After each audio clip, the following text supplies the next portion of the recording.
Okay guys, today I just wanted to talk a little bit about ultra micro and micro quadcopters, and I have three of them here. I have a brushed ultra micro, which is a tiny little thing and it runs clean flight, but it has brushed motors, so these are very light, typically 50-60 grams, and 2-inch props, and but it does run a full flight controller in there, and it has an all-in-one FPV camera on the front.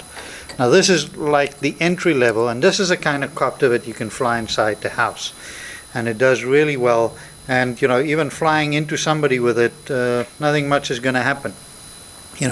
It's pretty slow, but not that slow, and I'll fly it in a minute so you can see what I'm talking about. But that's sort of a limits at the moment for those guys. Then if you move up, here is a ready-made RC 122.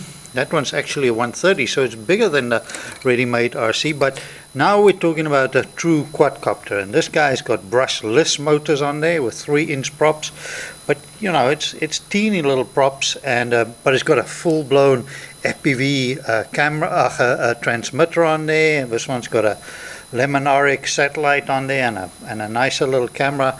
Tiny 1104 motors though, but below this heat shrink over here is actually got SN20A full 20 amp ESCs, a little bit older stuff. I've had this one for a while, but you'll see how that flies. And then step up from that is something like this. It's a 150.